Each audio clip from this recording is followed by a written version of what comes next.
Assalamualaikum warahmatullahi wabarakatuh dan selamat malam.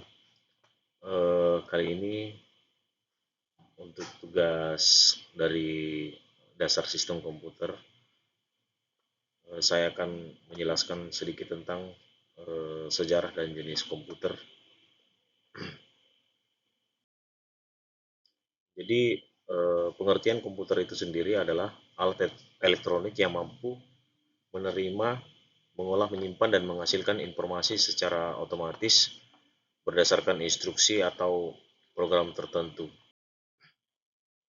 Nah, di sini kita lihat komputer dari generasi pertama di tahun 1940 sampai 1959 itu masih menggunakan tabung hampa udara sebagai komponen utama.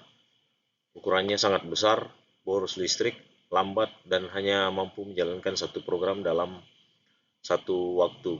Jadi membutuhkan waktu yang lama hanya untuk menjalankan satu program saja. Contohnya adalah komputer ENIAC dan UNIVAC. Bisa kita lihat dari gambarnya. Nah, di komputer generasi kedua ini,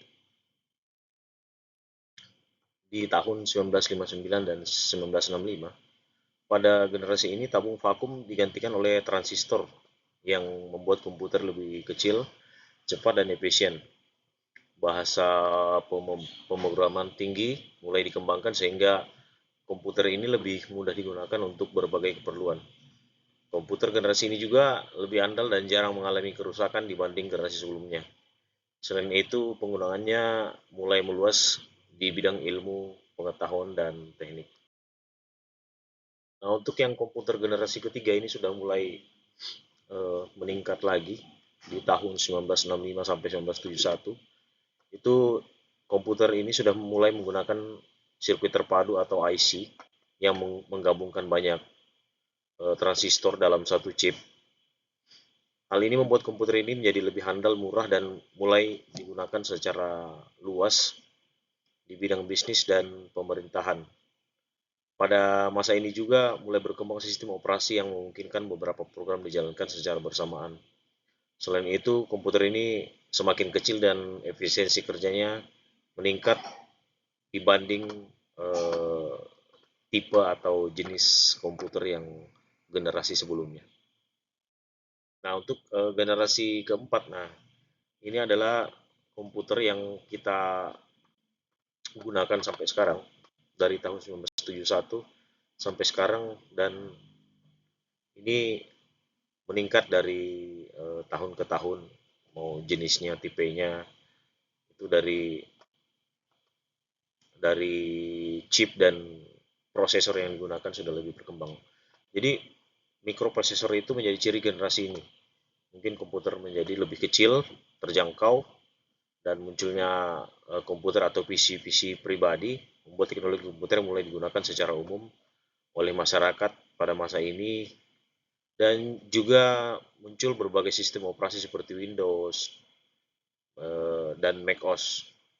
macOS itu dari brand Apple ya. Selain itu, penggunaan komputer ini di rumah, di sekolah, dan di kantor mulai berkembang pesat. Sudah banyak.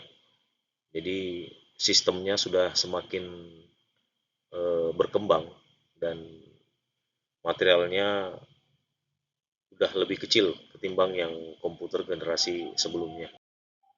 Nah, yang komputer generasi kelima ini dikembangkan dengan teknologi kecerdasan atau kecerdasan buatan atau AI. Jadi komputasi kuantum yang dan pemrosesan bahasa alami yang mungkin komputer itu bisa berpikir dan belajar seperti manusia. Jadi eh, teknologinya sudah menggunakan kecerdasan buatan atau AI. Jadi dia bisa menganalisa sendiri tanpa kita memasukkan perintah. Jadi kita hanya bertanya, dia bisa mengembangkan pola pikir yang kita tanyakan itu di kecerdasan buatan ini.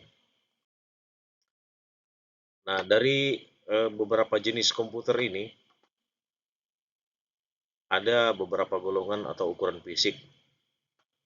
Yang pertama itu ada mikrokomputer sendiri ukurannya kecil, dirancang untuk standalone atau berdiri sendiri, penggunaan tunggal atau jaringan kecil, penggunaan pribadi atau di rumah. Mini komputer ukuran sedang lebih besar dari PC pada umumnya, namun lebih kecil dari mainframe. Penggunaannya perusahaan skala menengah. Nah, untuk mainframe komputer ukurannya lebih besar, sebesar lemari, membutuhkan ruangan khusus untuk penggunaan perusahaan-perusahaan besar sebagai server pusat atau biasa juga kita sebut dengan pusat data. Nah, superkomputer yang keempat itu ukuran yang paling besar, biasanya terdiri dari banyak rak atau kabinet yang kompleks. Penggunaannya institusi riset dan militer dan meteorologi.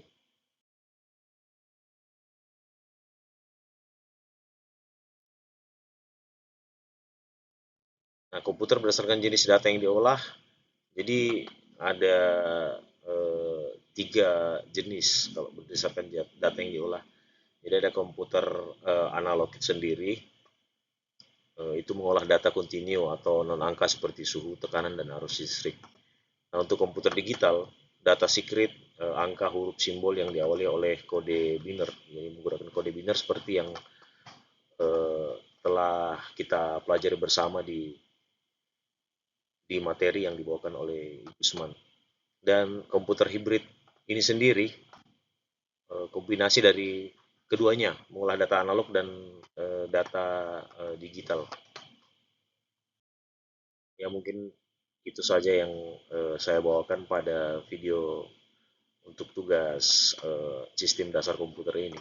Jadi kesimpulannya, komputer itu mengalami perubahan yang cepat seimbang dengan teknologi dan kecerdasan yang dibawakan oleh manusia.